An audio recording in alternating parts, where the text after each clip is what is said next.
Hey guys, it's Danny. Today I'm going to be reviewing the iPhone 8, which I have right here. This is the iPhone 8 in the gold colorway. I'm going to be reviewing it to see how well this thing stacks up in 2021. The performance, the chip, everything this thing has, the camera. I'm going to be comparing all of that into today's standards. See if you should keep it or just upgrade to the iPhone 12, just like that. So yeah, without further ado, let's get into it. Okay, guys. I'm gonna start off with the display. This thing has a 4.7-inch display, 1334 x 750, and it has 326 pixels per inch, just like the iPhone 10R. But apart from that, so this thing is pretty good pixel. As a guy who just looks at the pixels, this thing looks really well. For 326 pixels per inch, this is plenty sharp. I'm not gonna be missing out any sharpness on this. This is super sharp, and it's 1334 x 750. And it is a Retina HD display, as Apple calls it. Did you know that Retina is actually a piece of your eye? That's pretty cool information. But yeah, so yeah, this iPhone 8 is running for iOS 14.5. No, I mean 14.4. I'm sorry, 14.4. Have your library right here, everything just like that. And yeah, this is the iPhone 8, and it's really good. And just like the pixels, it's a 4.7-inch display, so for gaming it'll be much more easier. The iPhone 5s, which I reviewed right here. You can watch the clips up right here, over here, whichever one. I'm pretty sure it's this side. So yeah, you can go watch that after done with this video. So yeah, for gaming, this thing works really well, and just for watching overall videos and stuff like that, this thing will work super well. Yeah, and actually this thing is awesome. It's really good. It is I think the highest how brightness this thing can go is up to 600 nits. I'm pretty sure it's 500 or 600. One of the two. The number will be on the screen right now, but right there. And actually, I wish it would have been about 700 or 800. Not 700. 700 would have been fine. Because if you're in a bright California sun, or somewhere where it's really hot and it's sunny all the time, it's good to have something that is really nice and bright so you can see it. But for this thing, for indoors, this is plenty bright, absolutely plenty bright. But for outdoors, you're gonna try to max it out for that. So yeah, just gotta be aware of that. So yeah, just gotta try to max out this thing, and just be aware of the brightness issues that this thing has. But apart from that, this thing works really well. The screen is super nice and works super snappy, 60 Hz, so you won't be missing any of that from the iPhone 12. So yeah, just you'll be okay with the screen. It is 1080p, I'm pretty sure, and it's an LCD panel, not OLED. That's you can on the iPhone 12. But yeah, this thing works really well, and for the screen, it is really good. For now, let's get on to the performance. Okay, so for the performance, this thing has 2 GB of RAM, one more RAM than the iPhone 5s, which is kind of sad. I wish it would have gotten 3. But I mean, yeah, that's what it is, and it has 2 GB of RAM, so yeah, it's sad.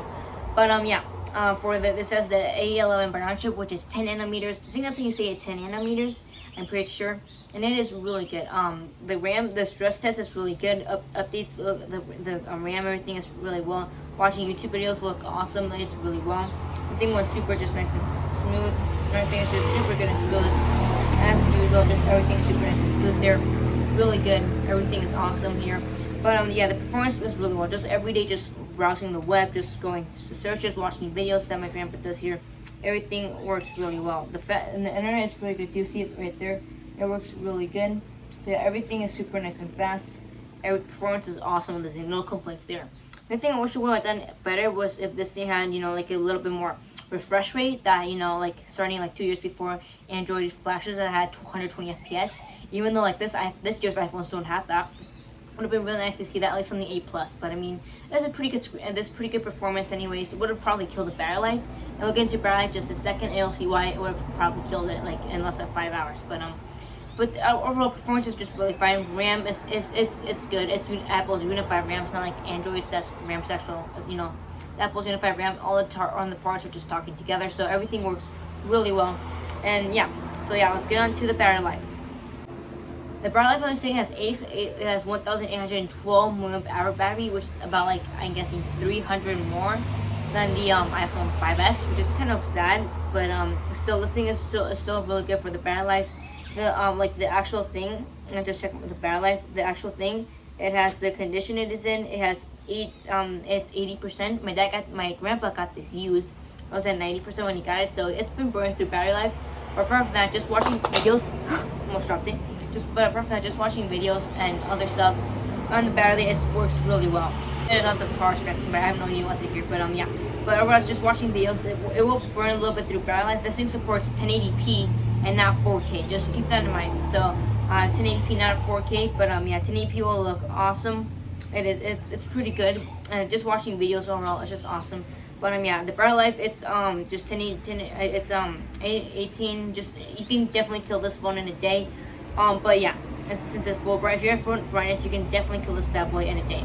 Also, one thing to note, this thing has reachability, so you can just like double tap the haptic home button, and they'll go, you'll be into reachability in no time. So yeah, reachability is not, the battery life is not an issue, but you know, you can definitely kill us. I'll say about 9 hours this thing has, because it is still really nice and fast. Battery life is awesome on this thing. So yeah, for battery life, now let's get into the camera. One of the best parts of this phone at this house that I personally think is the best part. So let's go. Okay, so for the camera, this thing has a 12 megapixel sensor, f1.8 aperture, which is pretty good aperture. It is really well, and it takes 12 megapixel photos. And I'm gonna take some right now. I'm gonna take some of the iPad right there. I'll be posting them, you know, and I'll be doing them, and you know, I'm gonna be doing this in like PAP right there. You're gonna see the photos right about there, and this thing takes some pretty good photos. It has 7 megapixel front-facing camera, so I'll take some right there. And yes, I'm a little sunburned. I just went to the beach, so I got a little bit of sunburn, so just try to ignore it. But yeah, so the camera is still really good. It has 12 megapixel sensor, and the video is 4K. It can shoot up to 4K 60, which from the last iPhone 7, which can shoot all the way to 4K 30.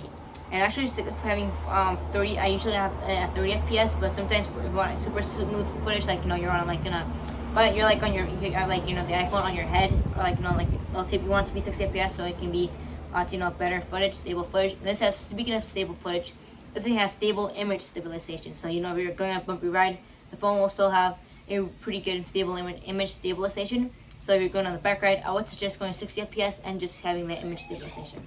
So that is really well. And I'm gonna take a video. You're gonna see it right there. And you're gonna see it right now. So yeah, let's see how it does. So here I am. That's where I am right now. There's the iPhone SE. That's the iPad I'm using, so I can get all my, you know, verification right there, code just like that. And all this looks pretty well. It looks really nice and sharp. Pretty good right here. Colors look good. The plants right here. There's my little microphone. Got it onto my leg. And the colors look pretty well. So yeah, I'm not mad about this camera. It's really good. For videos, it looks awesome. As you saw, it does really well. The video there, it does really well. The colors look super nice there. And yeah, the camera is pretty good. And actually for slow-mo, it takes 1080p at 240 FPS, so that's awesome. And you're going to be seeing another clip right now, and you'll see how smooth the stabilization is on this and how good it is.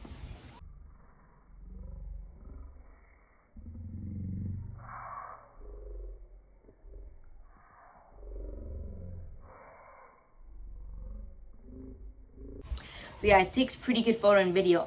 It takes pretty good selfies. It has 7 megapixels at 1080p also, and this, I think, pretty sure this thing has Smart HDR, because I'm pretty sure this thing got a Smart HDR. I'm pretty sure, yeah, because yeah, no, actually the Smart HDR was implemented on the iPhone XS, sorry, but this thing HDR looks super good on this thing. I'm pretty sure this thing has Smart HDR. Let me just go check really quickly just to be sure. Let's go check really quickly. Yep, it has HDR automatic there, so this is our Smart HDR, and it is actually really well. It works super nice and smooth here. It works super good. And yeah, HDR is really good there. So camera is really good too. So yeah, the camera is an A+, really good camera there.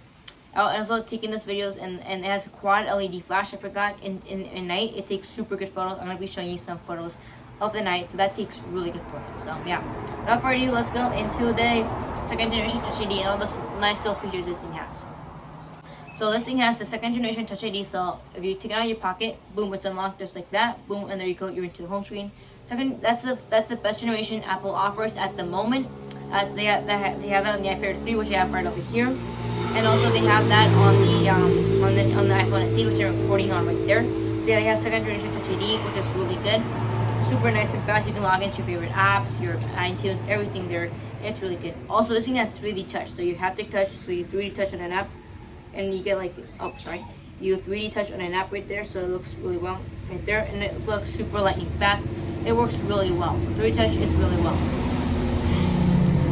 And also like it looks like a little sensation, like a little, the phone actually buzzes, so like when you open an app, so that is really good. So like, you know, like when you go to the home screen, you 3D touch, it'll like, you know, a little, just like a little hovers right there, and yeah, it works really well too.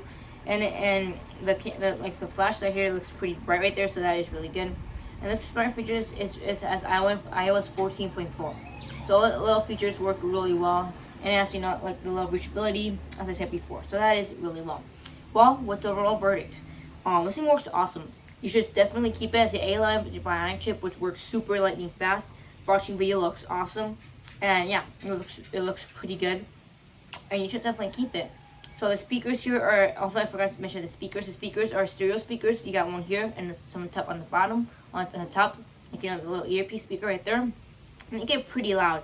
They work super good too, and they work really well.